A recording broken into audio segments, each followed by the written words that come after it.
Two days आयुर्वेदाच्या प्लॅटफॉर्ममध्ये आपलं सगळ्यांचं स्वागत आहे.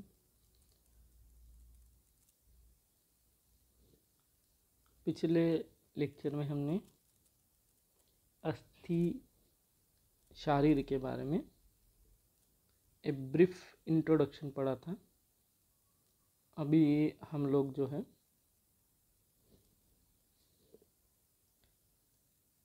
उसके बारे में थोड़ा और डिटेल से जानेंगे.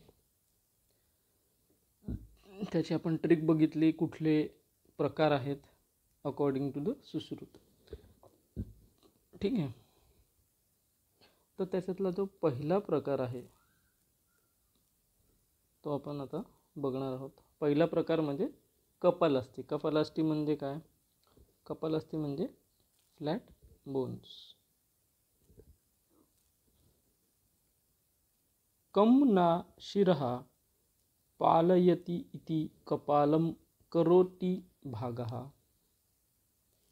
शिराचे रक्षण करणारे ते कपालास्थी म्हणून करोटी अस्थीच्या सदृश असणारे, म्हणजे साधारणतः कसं तर ते पसरट असतात, साधारणतः पसरट किंवा फुटलेल्या मडक्याच्या तुकड्याप्रमाणे. कपाल हा याचा शब्दशः अर्थ कसा आहे?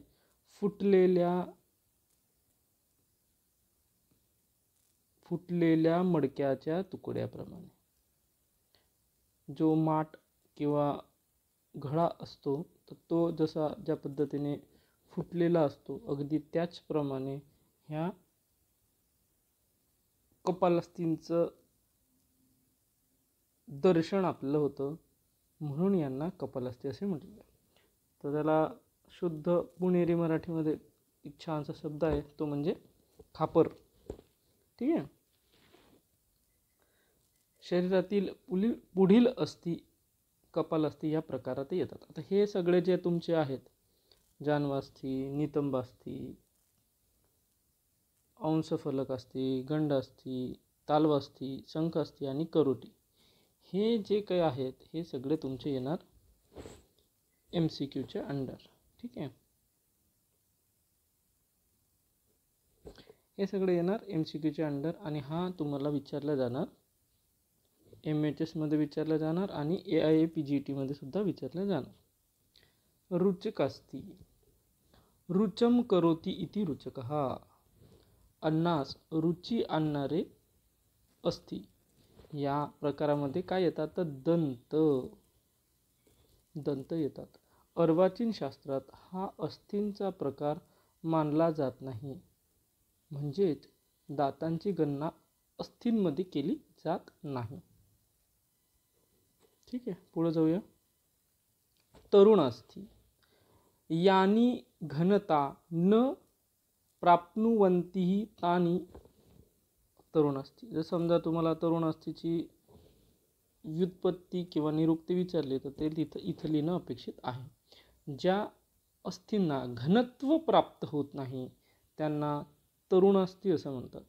जो एकदम हार्ड स्ट्रक्चर नहीं होते हैं, जो फ्लेक्सिबल होते हैं, उन्हें तरुणास्थी कहा जाता है. लवचिक असणारे अस्थी या प्रकारात येतात. नाक, कान, ग्रीव्हा, ग्रीव्हा, नेत्रकोठर म्हणजे ऑर्बिट ज्याला आपण म्हणतो ते, हे या अस्थी प्रकारामध्ये येतात. अर्वाचीन शास्त्रात सुद्धा तरुणास्थींची गणना केली आहे का तर नाही. मग आता कुठल्या कुठल्या अस्थींची गणना केली नाही आहे आतापर्यंत बघितलेलं. पहिला आहे तरुणास्थी, दुसरं आहे रुचकास्थी. कपालस्थीचे वर्णन केलं आहे का अर्वाचीन शास्त्रामध्ये, मॉडर्न सायन्समध्ये तर हो. त्यानंतर वलयास्थी. वर्तुळाकार वलयास्थी म्हणजे इर्रेग्युलर बोन्स.